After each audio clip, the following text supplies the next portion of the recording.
I am so excited for this interview because not only do we have Tim Jerome, who I've known for like forever, and we also have somebody that I fell in love with when I thought I was going to see Robbie Benson, and I saw him singing from The Rothschild, in which he won a Tony Award.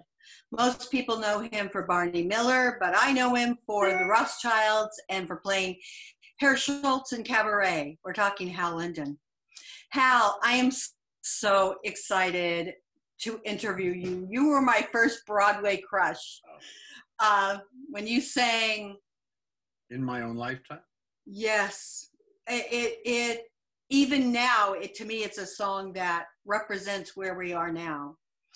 It was, that was added. That was one of the last songs put in the show. Not really? The last, next to the last. That was in Detroit. I remember we had the day off or something. Were you there at the pool of the hotel when Jerry Buck stuck his head out of the window and he yelled down to me? He called my attention. He said, "Come on up. We just wrote you a song." And that was In My Own Lifetime. How long did you have before it went into the show? We were in Detroit already. I know. So did you put it in that night? Well, I think they gave me a day to learn it. No, I've been in shows where like you're given a song and it's like, okay, that night you perform. Well, they don't always do that with songs. They do that with lines. That's what I love. They do that with lines. They'll change a scene and you go on stage and you say, well, wait a minute, which line am I saying? They do that with lines. They do that with scenes all the time. I remember being a standby in a pre-Broadway show. I won't mention who, but the leading man, they had changed scenes on him. And they had rewritten a whole segment and they changed a lot of dialogue on him. And they had to relight it. And they asked me and the lady who was standing by for the leading lady to walk the scene so they could relight it. And everywhere I walked, there was a Post-it note pasted on the desk or on the back of a chair with the next line. It was very, very nervous making. Well, you have to admit, very smart. Like, that's one way you're not going to forget the line. I guess so. I guess so. So let's talk about your newest project. You're doing A Christmas Carol, but done in a different way. How did you get involved in this project? The guy underneath me. I had nothing to do with it. I have nothing to do with it. It's all Jerome. Tim has been obsessed with radio theater since I know him, since the Rothschilds. While he was in the Rothschilds, he was doing a series on WBAI. Am I not correct? Yeah, you're right. You're right. So the whole concept of radio theater, eludes most of us because we don't think of it.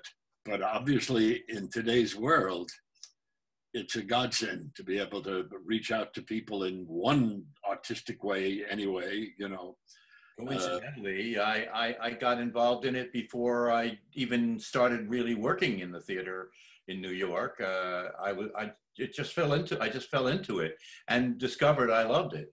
Yeah. Well, there's a certain quality to radio that you don't have in any other medium. And that's the ability to stir people's imagination, because they're the scene designers, they're the stagers, they're the lighting people, is the audience.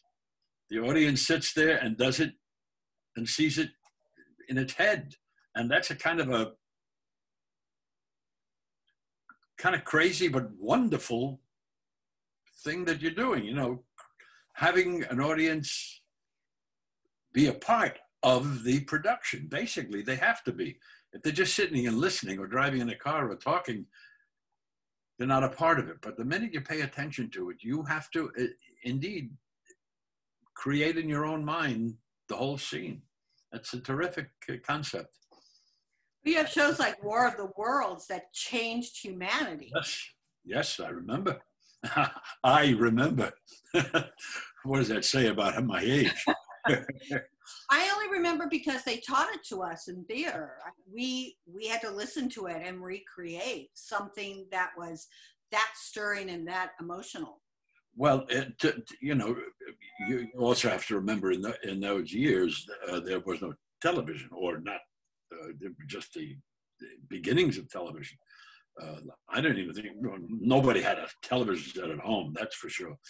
So that was the way of communicating, and radio drama, radio theater was the only thing we had, and that was so real that I remember what it cost. I mean, people didn't know whether it was a news report or radio drama, and it shook up a lot of people. Shows the power of having an audience add its own element to what you're doing. Or the power of human voice. The power of the human voice, the power of the human imagination, I think, is more, it's really something. What do you bring of yourself to the Marley? Well, there are so many versions of Christmas Carol, and which is what keeps it alive. It's not the same show. This one's a country Christmas Carol. This one is almost written for radio. So it brings on different things. I've done traditional Scrooges and with traditional Marleys. I did one Christmas Carol which was called an actor's carol, which was really about the actor playing Scrooge. And he was the same kind of character, kind of a has-been, over the hill, bitter, and his Marley was the agent he walked out on. It was the usher of Christmas Past, and the stage manager of Christmas Present, and the critic of Christmas to Come. I kept trying to see what he was writing to find out what was going to happen to me. So there's so many ways of doing it. This one finds its own niche, if you will. So they're all a little different, which makes it even more interesting. It's not just a Christmas Carol, to mark the time. It's a different view of it. In fact, Marley bursts out of the radio as he reveals himself to be the ghost he is. He comes out of the radio, and you hear that in your head. Yes, he's speaking through a radio. Scrooge is listening to the radio, and then he hears Marley on the radio. Now, we've been secluded for so long. What did you do prior to COVID, and what have you been doing after COVID? Oh, boy. You're talking to me? Yes, I am. Okay. Actually, prior to COVID, I did a play. I was doing a play, and we closed the beginning of February. I got home just in time to be told that I had to stay home. And everything else on the schedule, there was another play starting in about a month. I have been doing a lot of live theater. I don't know if that represents a return to my roots or the fact that I couldn't get arrested on television, one or the other. But the point was, I did have a lot of theater that I had done. I did a musical just before that. Anyway. Which ones? Which musical? Uh-huh. Actually, it was the musical version of Grumpy Old Men. Oh, And no, I did not play a grumpy old man.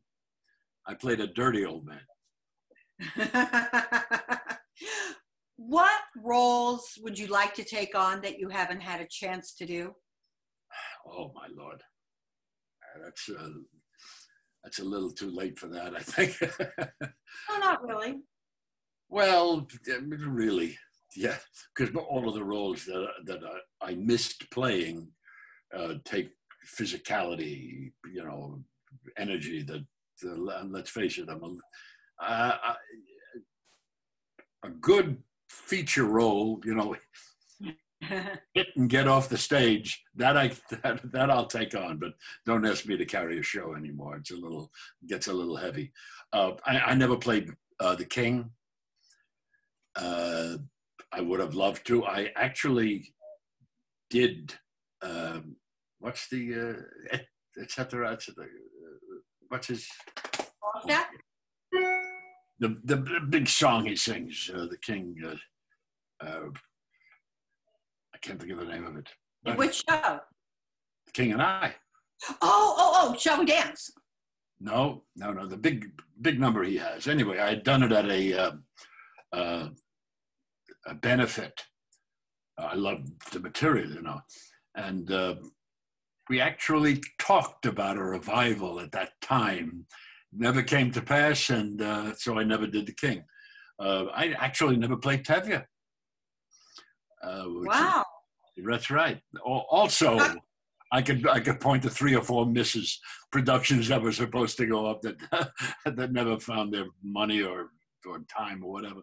So I never played Tevye. There are tons of roles that I never played, but that's okay. There are tons of roles I did play.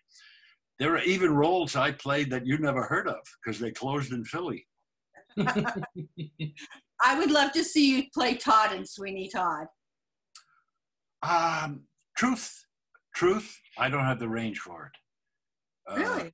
Yes, no, that takes a more like a bass baritone, a real low baritone. I'm a high baritone.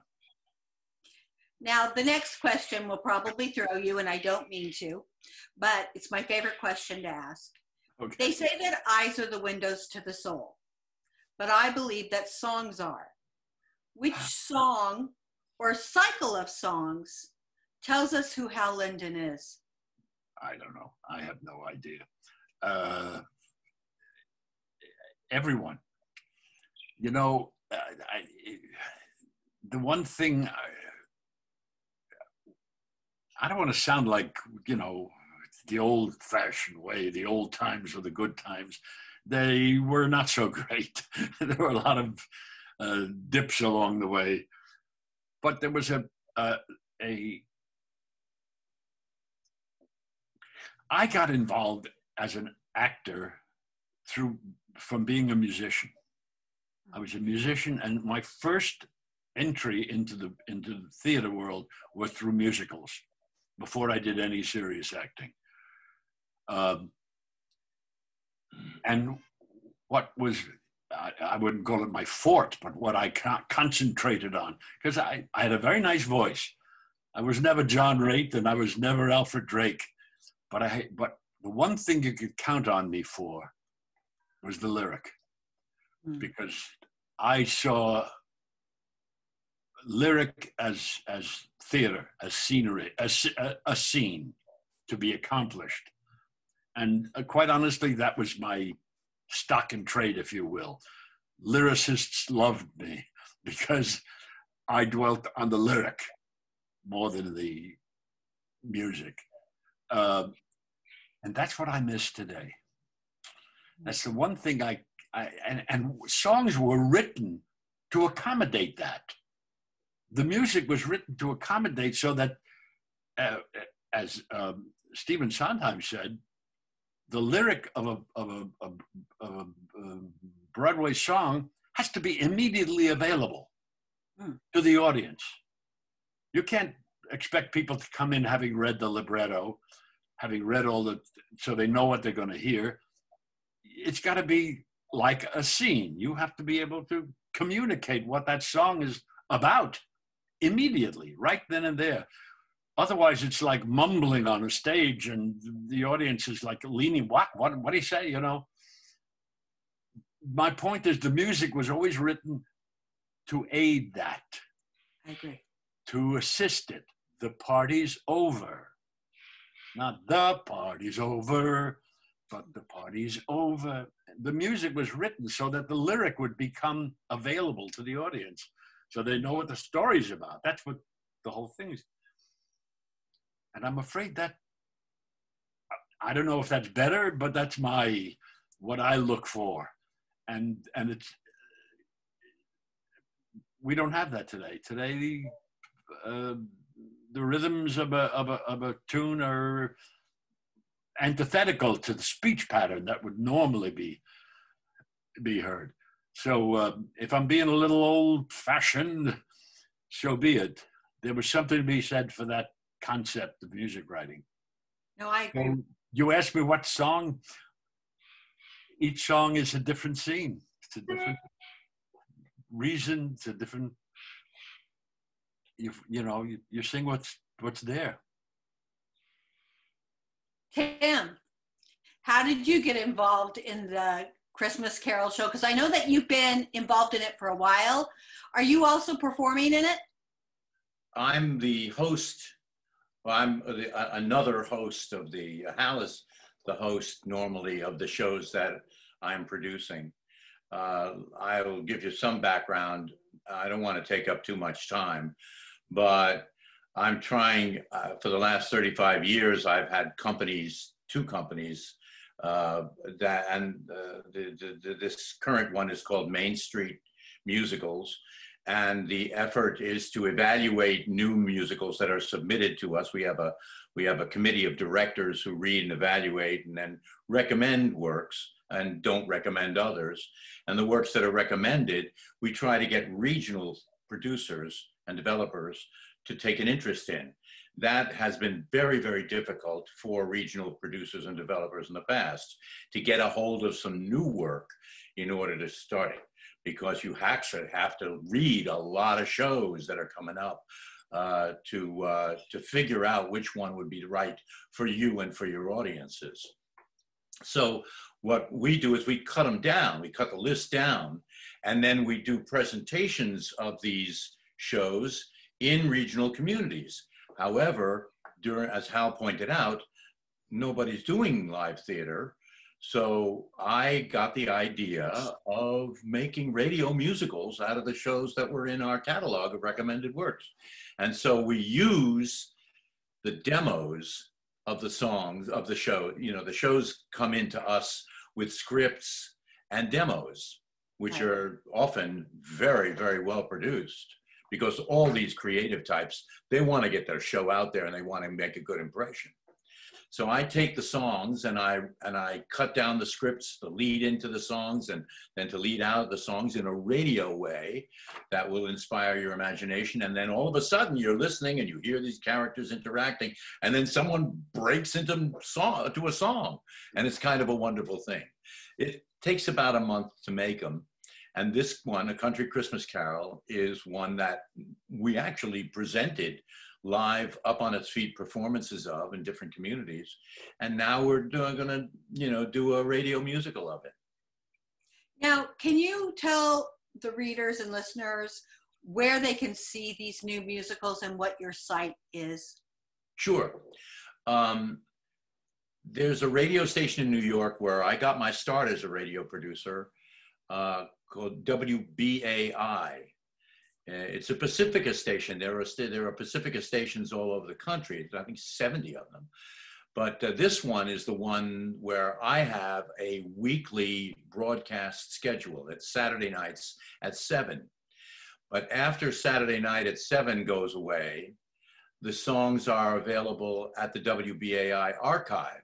And the name of the series is called Audio Stages. So if you're looking in the archive and you select the Audio Stages presentations, you'll see all the shows that we've made, including some of the ones when I didn't have a show, I would grab something that we made in the 70s and program that. So you'll hear some old radio dramas too in that series. What would you like to see come to you in terms of musicals, in terms of sound, in terms of script? You mean for me, for my taste? Yes. Well, I sort of kind of agree with Hal. I think that I like songs that become scenes in and of themselves. I like to sing as a character, performing with an intention and a need to communicate something, or a desire to hear something or be reaffirmed, and as far as the musical styles are concerned, No, I started off as an opera singer. I kind of know that there are compositional varieties that are a little alien to some people, and I like most things in terms of musical style. Things are tonal, or they're a little atonal, or polytonal, and they're kind of scary for some people, or they don't know how to listen, or they don't, it doesn't land on something that's familiar. But I pretty much have a lot of, I mean, that's one of the reasons why I like my company, because I hear all these different kinds of musicals, and I really kind of enjoy it. And the directors really are the people who should be selecting them. They really know what they're looking at when they read a new script. Oh, absolutely, because it becomes their vision. That's right. That's right. They can see it up on its feet in their imagination just from reading the script. That's not something everybody can do. Oh, believe me, it's not. Or I would have been a director a long time ago. No, it's not. It's very hard. I can't do it. I can't. Somebody once offered it to me, and I did one show, and I was like, oh, no, never again. It's not for. It's a large endeavor when you think about it, and you have to have that kind of vision. You have to be able to envision people moving. I directed a couple of Barney Millers, and believe me, off the top, I was like, whoa, really a little nervous.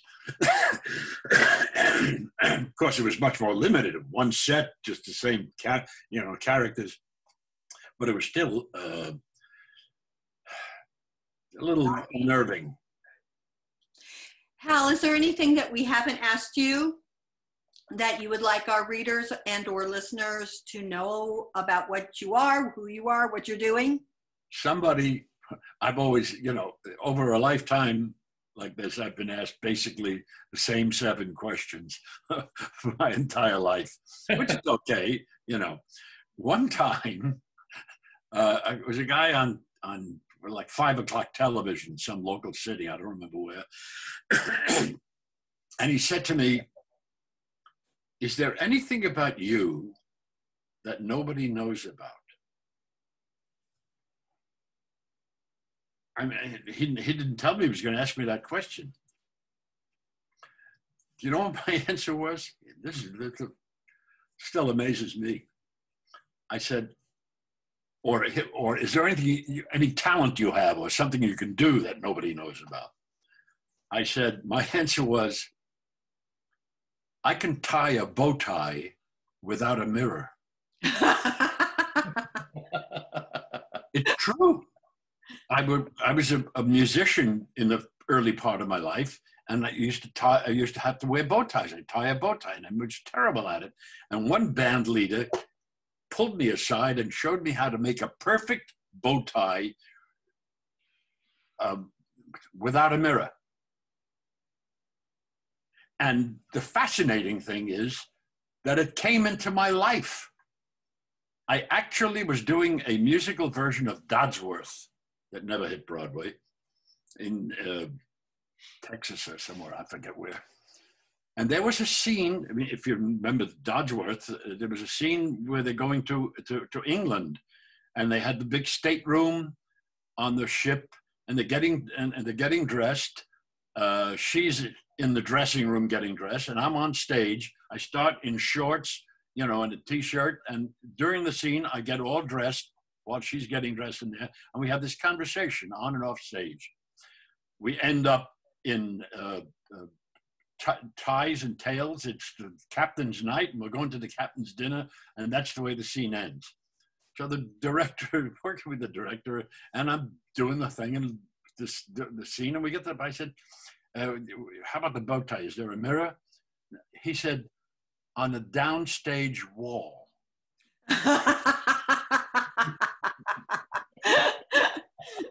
So what he had me do was come to the edge of the stage, and as if I were looking in a mirror, tie the bow tie. I said to him, do you realize you've probably got the only actor in Actors Equity who can do this? You actually stumbled onto the one talent that I have.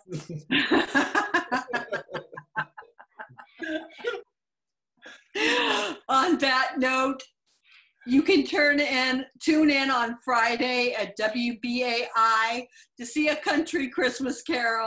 Saturday. Sorry, I keep on my days. I swear I get them all mixed up these days. Saturday. You also said see A Christmas Carol. You can see it right there. Listen, let me give you another location where the ones that we've already produced are located. So Yes, if anybody's not got a computer and wants to hear any of these shows, it's mainstreetmusicals.com. And there's an annex right at the top with all the Audio Stages programs in it. Well, you heard it here, and now you get a big Christmas present to go see shows that you have not seen or heard. That's Most right. of them I heard. Thank you so much, both of you, for being with us today. Thank you.